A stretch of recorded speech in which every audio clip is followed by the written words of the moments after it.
ஓம் சாந்தி 3/12/2020 சாக்கார முரளி. இன்று பாபா கூறுகிறார், இனிமையான குழந்தைகளே, நீங்கள் மனம் சொல் செயலில் மிகவும் குஷியாக இருக்க வேண்டும். அனைவரையும் குஷிப்படுத்த வேண்டும். யாருக்கும் துக்கம் கொடுக்க கூடாது. கேள்வி: டபுள் அஹிம்சகராக இருக்கக்கூடிய குழந்தைகளுக்கு எந்த ஒரு கவனம் இருக்க வேண்டும்?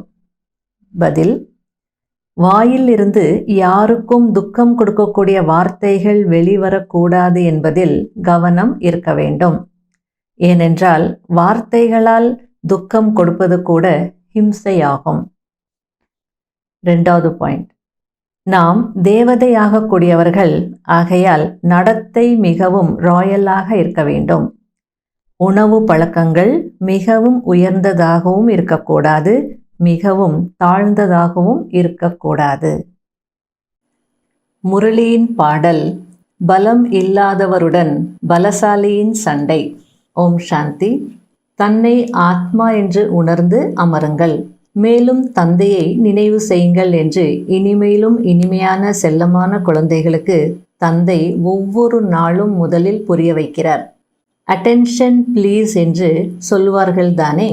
எனவே தந்தையின் பக்கம் கவனம் கொடுங்கள் என்று தந்தை கூறுகிறார். தந்தை எவ்வளவு இனிமையானவர்! அவருக்கு அன்பு கடல், ஞானக் கடல் என்று சொல்லப்படுகிறது. எனவே நீங்கள் கூட அன்பானவர் ஆக வேண்டும். மனம் சொல் செயலில் ஒவ்வொரு விஷயத்திலும் நீங்கள் மகிழ்ச்சியாக இருக்க வேண்டும்.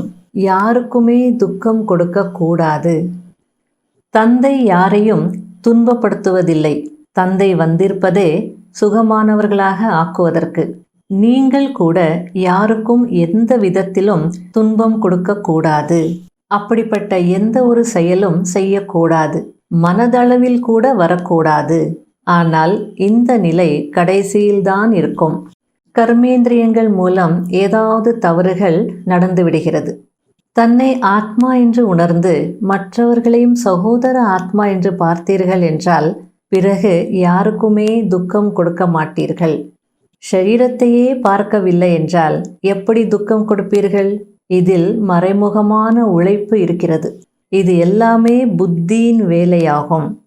எப்பொழுது நீங்கள் தங்க புத்தியுடையவர்களாக இருந்தீர்களோ அப்பொழுது நிறைய சுகத்தை பார்த்தீர்கள். நீங்கள் சுகதாமத்திற்கு எஜமானர்களாக இருந்தீர்கள் அல்லவா? இது துக்கதாமம். சாந்தி தாமம் நம்முடைய இனிமையான வீடு. பிறகு நாம் அங்கிருந்து நடிப்பை நடிப்பதற்காக வந்திருக்கிறோம். துக்கத்தினுடைய நடிப்பை வெகு காலமாக நடித்தீர்கள். இப்பொழுது சுகதாமத்திற்கு செல்ல வேண்டும்.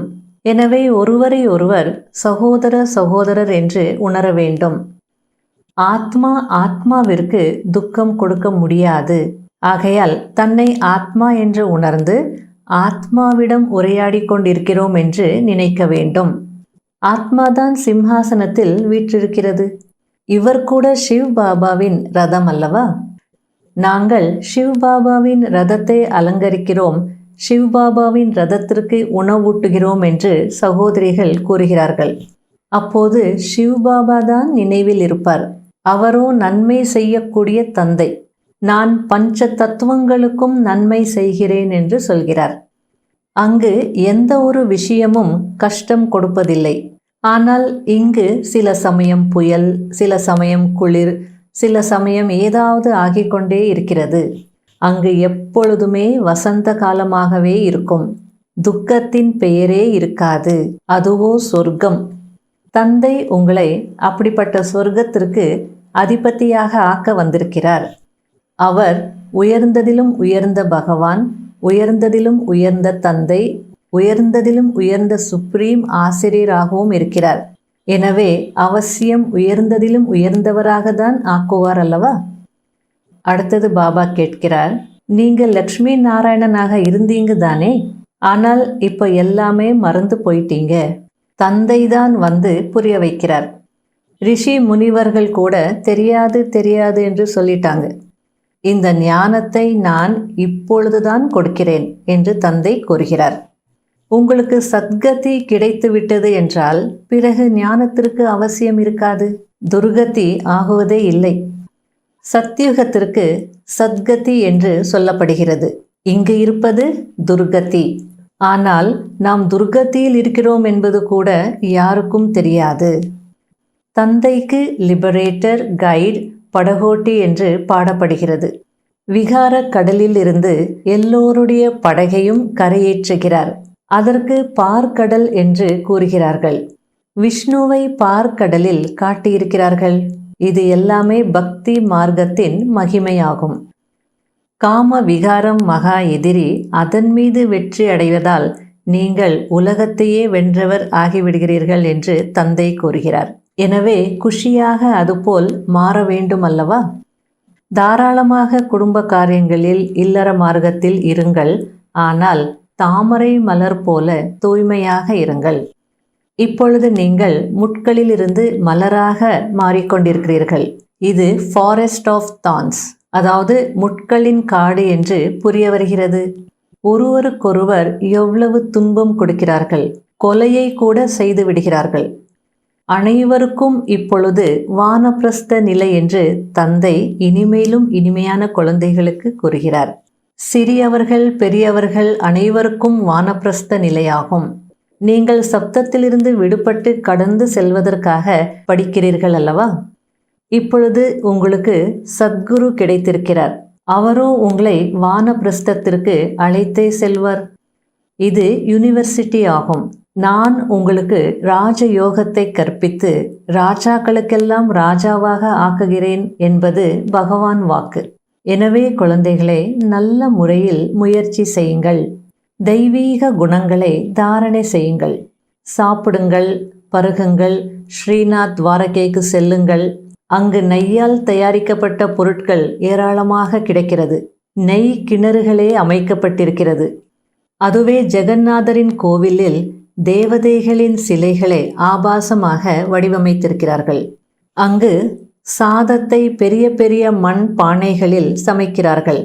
சாதம் வெந்த பிறகு அதை உடைப்பார்கள். அது சரியாக 4 பாகங்களாக உடையும். அதைதான் படைக்கிறார்கள். அதாவது மண் பானையில் படைக்கிறார்கள். பிறகு மண்பானை ஓட்டில் பிரசாதத்தை கொடுக்கிறார்கள்.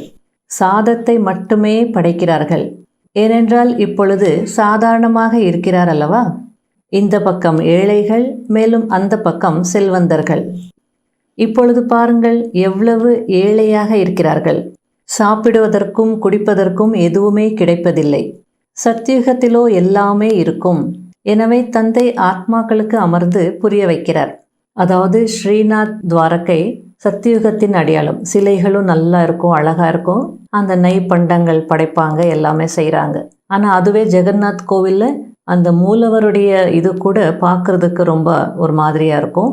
அதே நேரத்தில் ஆபாசமான படங்கள், மண்பானை, சாதம் என்று சமைக்கிறாங்க. இதெல்லாம் கலியுகத்தினுடைய அடையாளம். தேவதைகள் உயர்ந்த நிலையில் இருக்கும் போது எப்படி இருந்தாங்க, அவங்களே தாழ்ந்த நிலைக்கு வரும்போது எப்படி ஆயிட்டாங்க அப்படின்றது பாபா நமக்கு புரிய வைக்கிறார். ஞானம் மிகவும் இனிமையாக இருக்கிறது. இதை கண்களை திறந்து கேட்க வேண்டும். தந்தையை பார்க்கணும் தானே. முன்பெல்லாம் பெண் குழந்தைகள் பாபாவை பார்த்த உடனேயே தியானத்தில், அதாவது டிரான்ஸில் சென்றார்கள். இந்த கடைசி பிறவியில் தூய்மையானால் தூய்மையான உலகத்திற்கு அதிபதி ஆகிவிடுவீர்கள். பாபா நிறைய பேருக்கு புரிய வைக்கிறார். ஒரு சிலரோ நாங்கள் அவசியம் தூய்மையாக மாறிவிடுவோம் என்று உடனே கூறிவிடுகிறார்கள். தூய்மையாக இருப்பது நல்லதுதான். குமாரி தூய்மையாக இருக்கும் போது எல்லோரும் அவரை வணங்குகிறார்கள். அதுவே திருமணம் செய்து கொண்டால் அவர் அனைவருக்கும் தலை வணங்க வேண்டி இருக்கிறது. அதாவது இனி நாங்கள் விகார வழியில் போக போகிறோம், கண்டிப்பாக கஷ்டங்கள் வரதா செய்யும், அதனால இப்போவே ஆசீர்வாதம் பண்ணுங்கன்னு எல்லார் கால்லையும் விழுந்து ஆசீர்வாதம் வாங்கிட்டு அதுக்கப்புறமா விகார வழியில் போகிறாங்க. அதனாலே தூய்மை நல்லது தானே. தூய்மை இருக்கிறது என்றால் சுகம், சாந்தி இருக்கிறது. எல்லாமே தூய்மையின் ஆதாரத்தில் தான் இருக்கிறது. ஆகையால் தான் ஹே தூய்மையற்றவர்களை தூய்மையாக்கக்கூடியவரே வாருங்கள் என்று அழைக்கவும் செய்கிறார்கள்.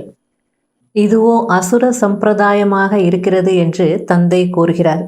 நீங்கள் இப்பொழுது தெய்வீக சம்பிரதாயத்தினராக மாறிக்கொண்டிருக்கிறீர்கள். மற்றபடி தேவதைகள் இருப்பது சத்யுகத்தில், அசுரர்கள் இருப்பது கலியுகத்தில். பிறகு தேவதைகள் மற்றும் அசுரர்களுக்கிடையே யுத்தம் எப்படி நடக்கும்? வார்த்தைகள் மூலமாக யாருக்காவது துக்கம் கொடுப்பது கூட ஹிம்சையாகும் என்று பாபா புரிய வைக்கிறார். நீங்கள் தேவதை ஆகிறீர்கள். ஆகையால் ஒவ்வொரு விஷயத்திலும் ராயலாக இருக்க வேண்டும். உணவு பழக்கம் மிகவும் உயர்ந்ததாகவும் இருக்கக்கூடாது, மிகவும் தாழ்ந்ததாகவும் இருக்கக்கூடாது. ரொம்ப ஹை குவாலிட்டியும் வேண்டாம், அதே நேரத்தில் ரொம்ப லோ குவாலிட்டி சாப்பிடணுன்றதும் கிடையாது. மீடியமாக இருக்கணும், ஒரே சீரானதாக இருக்க வேண்டும். ராஜாக்கள் பேசுவது மிகவும் குறைவாக இருக்கும். பிரஜைகளுக்கு கூட ராஜாவிடம் மிகவும் அன்பு இருக்கும். இங்கே பாருங்கள் என்ன ஆகியிருக்கிறது என்று. எவ்வளவு புரட்சிகள் நடக்கிறது.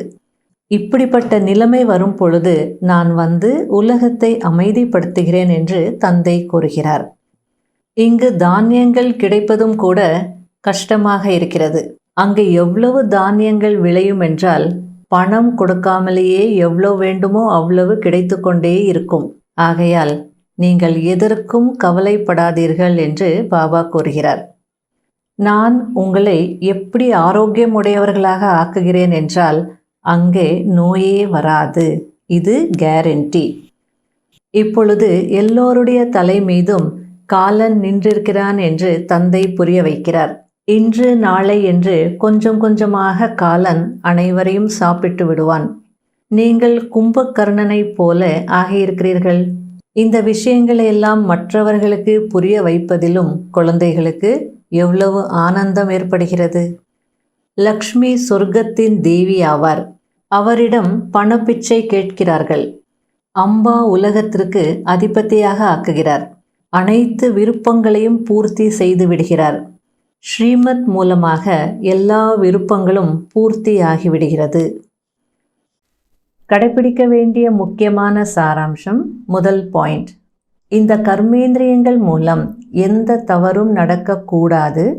அதற்காக நான் ஆத்மா என்ற நினைவை உறுதிப்படுத்தி கொள்ள வேண்டும். ஷரீரத்தை பார்க்கக்கூடாது. ஒரு தந்தையின் பக்கம் கவனம் இருக்க வேண்டும். ரெண்டாவது பாயிண்ட், இப்பொழுது இது வானப்பிரஸ்த நிலை. எனவே சப்தத்தில் இருந்து விடுபட்டு செல்வதற்கான முயற்சி செய்ய வேண்டும்.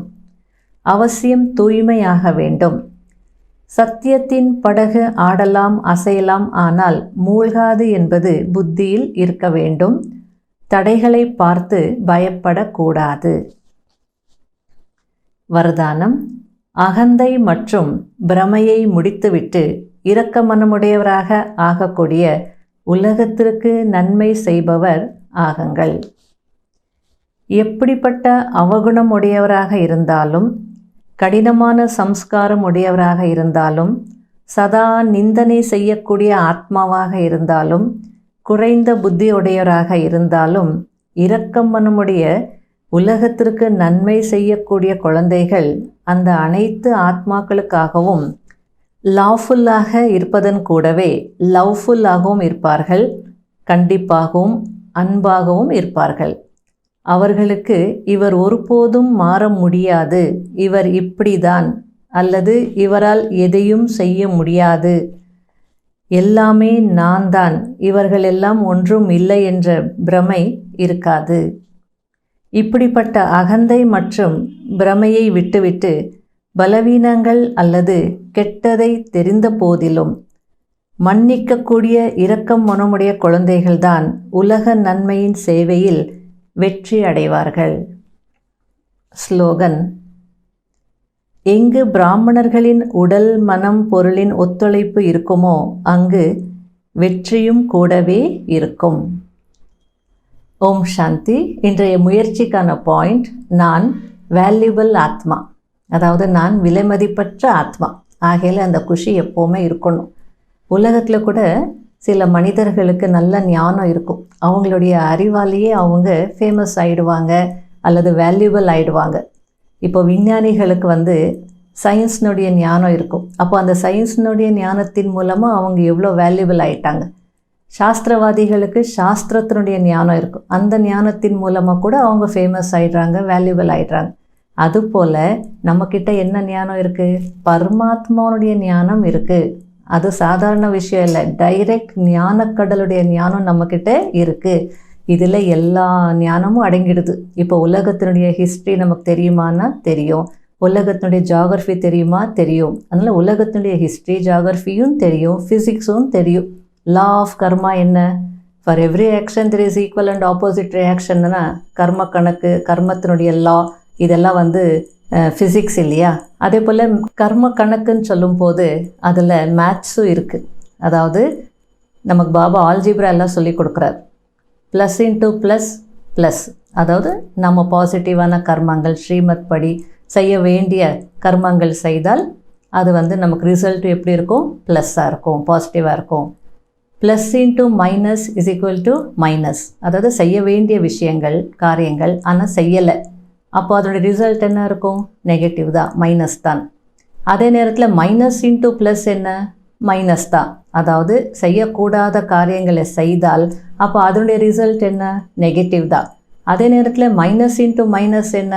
ப்ளஸ். செய்யக்கூடாத விஷயங்களை செய்யலை அப்படின்னா பாசிட்டிவ் ரிசல்ட் நமக்கு கிடைக்கும். இது போல் பாபா எல்லா விஷயங்களையும் சொல்லிக் கொடுக்குறார். சைக்காலஜி கூட சொல்லிக் கொடுக்குறார். அதே நேரத்தில் ஆத்மாவுடைய அனாட்டமி கூட சொல்லிக் கொடுக்குறார்.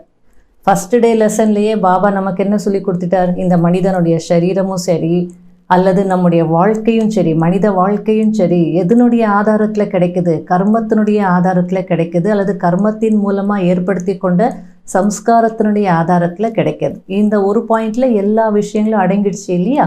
அதனால் இவ்வளோ உயர்ந்த பரமாத்மாவுடைய ஞானம் நமக்கு கிடைச்சிருக்கிறதுனால நம்ம யார்? வேல்யூபிள் ஆத்மா. அது வேற பாபா என்ன சொல்கிறார்? உலகத்தில் இது யாருக்குமே தெரியாதுன்னு வேற சொல்கிறார். அடுத்தது ராஜயோகத்தை பாபா நமக்கு சொல்லிக் கொடுக்குறார். இந்த ராஜயோக ஞானத்தின் மூலமாக நாம் என்ன ஆயிட்டோம்? ராஜயோகிகள் ஆயிட்டோம். அப்போ ராஜயோகத்தில் ஒன்று நமக்கு டைரக்ட் பரமாத்மாவுடன் கனெக்ஷன் கிடைக்கிது. இன்னொன்று நம்ம யோகி வாழ்க்கை வாழ்ந்துட்டுருக்குறோம். ராஜயோகம், யோகான்னா பரமாத்மாவுடன் கனெக்ஷன். ராஜயோகி அப்படின்னா யோகி வாழ்க்கை வாழ்ந்துட்டுருக்குறோம். அப்போ பிராப்திகள், எவ்வளோ பிராப்திகள்! பரமாத்மாவுடன் நமக்கு கனெக்ஷன் இருக்குனாலும் பிராப்திகள் தான். சுகம், சாந்தி, சக்தி, ஆனந்தம் எல்லாமே கிடைக்கிறது. அல்லது யோகி வாழ்க்கை அப்படின்னா என்ன? பரமாத்மா கூட வாழ்ந்துட்டுருக்குறோம். அப்போ அந்த பிராப்திகள் எப்படி இருக்கும்? பாலனை எப்படி இருக்கும்? எவ்வளோ வேல்யூபிளாக இருக்கும் இல்லையா? ஆகையால் நான் வேல்யூபிள் ஆத்மான்றது ஒவ்வொரு ஸ்டெப்லேயும் அனுபவம் செய்துகிட்டே இருக்கணும். அடுத்தது பாருங்கள், தாரணை. இப்போ நம்ம தாரணை செய்துட்டோம், பாபா சொல்கிற விஷயங்கள் கேட்டு அதை தாரணை செய்துட்டோம் அப்படின்னாலே நமக்கு வேல்யூ அதிகமாகுது, ரொம்ப மதிப்பு ரொம்ப ஏறுது. காரணம் என்ன? சம்ஸ்காரத்தை மாற்றிக்கிறோம், நல்ல விதமாக மாற்றிக்கிறோம். அப்போ உலகத்தில் நீங்கள் பார்த்தீங்கன்னா என்ன சொல்லுவாங்கன்னா, இவங்கெல்லாம் சொல்கிறவங்க தான். மற்றவங்க லெக்சர்ஸ் எல்லாம் கேட்கும்போது இவங்கெல்லாம் சும்மா சொல்லுவாங்க, ப்ரீச் பண்ணுவாங்க, ஆனால் ப்ராக்டிகாலிட்டி இல்லை அப்படின்னு சொல்லுவாங்க. ஆனால் நம்ம பற்றி சொல்லும்போது, பிரம்மகுமாரிஸ் பற்றி சொல்லும்போது அப்படி சொல்ல மாட்டாங்க. ஏன்னா அவங்களுக்கு பயம் இருக்குது, இங்கே போனால் மாறிடுவோம், இங்கே போனால் தாரணை பண்ணணும், அதெல்லாம் நம்மளால் முடியாதுன்னு பயப்படுறாங்க. அப்படின்னா என்ன? இங்கே போனால் நம்ம கடைப்பிடிக்கணும், மாறணுன்ற விஷயம் அவங்களுக்கு தெரியும். இவங்க என்ன சொல்கிறாங்களோ அது அவங்க கடைப்பிடிச்சிட்டு தான் சொல்கிறாங்க அப்படின்றது உலகத்துக்கு தெரியும். மற்றபடி உலகத்தில் ப்ரீச்சர்ஸ் தான் அதிகமாக இருக்காங்க, ப்ராக்டிஷனர்ஸ் குறைவாக தான் இருக்கிறாங்க. அதனால் நம்ம ரொம்ப வேல்யூபிள். தாரணையின் மூலமாக நம்ம வேல்யூபிள் ஆத்மா ஆயிடுறோம். சேவையின் மூலமாக கூட, இப்போ உலகத்தில் கூட சில ஆத்மாக்கள் அல்லது சில மனிதர்கள் மக்களுக்காக சேவை செய்ததுனால, அம்பேத்கர் எடுத்துக்கோங்க, இல்லை நம்ம மதர் தெரேசா எடுத்துக்கோங்க, இவங்கெல்லாம் மக்களுக்கு சேவை டிஃப்ரெண்ட் ஃபீல்ட்ஸில் சேவை செய்ததுனால இன்றைக்கும் அவங்க எவ்வளோ வேல்யூபிள். எல்லா ஊர்லேயும் அவங்களுடைய சிலைகள் பேசப்படுறாங்க, எல்லாமே இருக்குது. அதுபோல் நாம் உலகத்துக்கு நன்மை செய்யக்கூடியவர்கள் அல்லது பரமாத்மா சொர்க்கத்தை ஸ்தாபனை செய்கிறார் அப்படின்னா அந்த நேரத்தில் நாம் பரமாத்மாவின் உதவியாளர்களாக இருக்கிறோம். அப்போ நம்ம வேல்யூபிள். பரமாத்மாவினுடைய உதவியாளர்கள் அப்படின்னா அதுக்கு எவ்வளோ வேல்யூ இருக்குது. அதனால் எப்போவுமே நம்ம நான் யார் அப்படின்றது உணரும் போது ஊக்கம், உற்சாகம், குஷி எல்லாமே இருக்கும், பெருமையாகவும் இருக்கும் நான் யார் அப்படின்னு நினைக்கும் போது. அதனால் தாரணையின் மூலமாக, சேவையின் மூலமாக நம்ம வேல்யூபிள் ஆகிடுவோம். கடைசியில் எப்படிப்பட்ட ஒரு நிலை நமக்கு வருது அப்படின்னா, எல்லாருமே கொஞ்சம் எங்களுக்கு திருஷ்டி கொடுங்க, நம்முடைய திருஷ்டி கூட, பார்வை கூட வேல்யூபிள் ஆகிடுது. அதே நேரத்தில் நீங்கள் 2 வார்த்தைகள் பேசினாலே போதும், மனசு லேஸ் ஆகிடுதுன்னு சொல்லுவாங்க. வார்த்தைகளுக்கு மதிப்பு இருக்குது. ஆகையால் நம்ம ஆத்மா பரமாத்மாவுடைய ஞானத்தின் மூலமாக நம்மளை மாற்றிக்கிட்டு நம்ம தயாராகிட்டு இருக்கிறோம் அல்லது பர்ஃபெக்ட் ஆகிட்டு இருக்கிறோம் அப்படின்னா அப்போ எவ்வளோ வேல்யூபிள் ஆத்மா ஆகிட்டோம். நம்முடைய அனைத்து விஷயங்களுக்கும் என்ன இருக்குது? வேல்யூ இருக்குது. ஆகையால் இன்று நாள் முழுவதும் நம்ம எந்த சிந்தனையில் இருக்கணும்? நான் விலைமதிப்பற்ற ஆத்மா. அந்த நிலையில் இருந்து நம்முடைய வேல்யூவை இன்னும் அதிகரிச்சுக்கணும். அதே நேரத்தில் நம்முடைய வேல்யூனுடைய சந்தோஷத்துலேயும் இருக்கணும். அந்த அனுபவம் செய்யணும். ஓம் சாந்தி. பகவான் துணையடை